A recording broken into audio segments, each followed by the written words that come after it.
Hello mga ga, ito na po yung request ninyo na kalahating recipe or 500 grams lang na harina ng ating Choco Coffee Crinkles. At dahil request po ito, nalulutuin lang daw sa ating kaldero at syempre mga ga ay gagawa po din tayo dito ng lulutuin din natin sa ating electric oven. So ito na po yung ating mga ingredients. Mayroon po tayo ditong 500 grams or kalahating kilo ng all-purpose flour at 2 tablespoon ng ating baking powder. 1/2 cup cocoa powder, pwede ditong gumamit ng Benstrop cocoa powder at 1 teaspoon food color chocolate brown. And then mix lang po natin yan ng kaunti. Gawa po tayo dito ng well sa gitna at ilagay na po natin dito yung 1 teaspoon ng iodized salt at 1 and 1/2 cup na brown sugar. Half tablespoon ng vanilla, 1/3 cup na mantika at 2 piraso na large na itlog. 1 cup na evaporated milk at 3/4 cup na melted margarine. Yung 3/4 cup na margarine ay tunawin lang po natin. Kung gusto po ninyo gumawa dito mga ga ng 1 kilo ay dublihin nyo lang po yung ating mga ingredients. Kung gusto nyo naman na gumawa dito na pangmasang timplada lang ay nasa feeds lang po ay nakapag-upload na po tayo niyan ng ganito po na pangmasang timplada lang. Hindi kagaya nito na special po ito mga ga. Ayan, at nang nahalo na po natin ito ng kaunti ay maglagay tayo ng 1 stick ng Nescafe plus 1 tablespoon na mainit na tubig.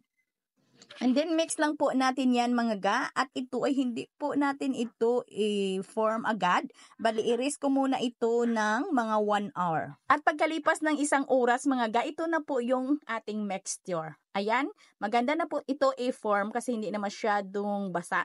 Dito sa ating coating ay gagamit lang po tayo ng powdered sugar at naglagay lang po ako dito ng sprinkles. Ito optional lang naman kung lagyan po ninyo ng sprinkles or hindi na.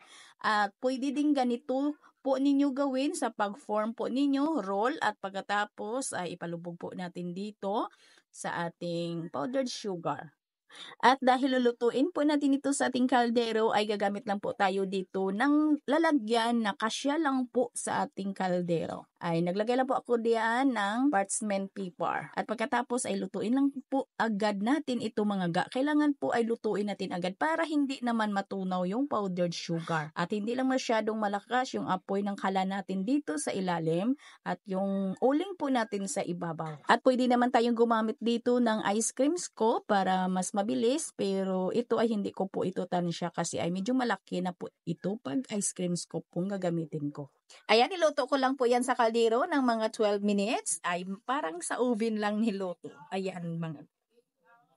At sa pag-form po natin ay pwede naman tayo na gumamit din ng kutsara. Tansyahin lang po natin kung ano kalaki yung gusto po natin dito. Patansya lang po yan natin mga gaha. At ito naman ay lulutuin po natin ito sa ating oven para sa may mga oven. Ito po yung ating time baking. Lutuin po natin sa may preheated 180 degrees Celsius for 10 to 13 minutes.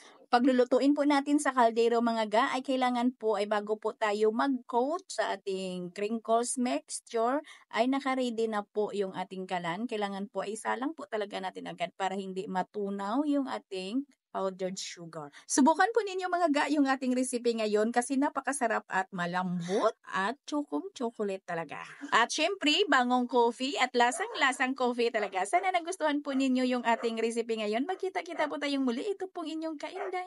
Bye-bye!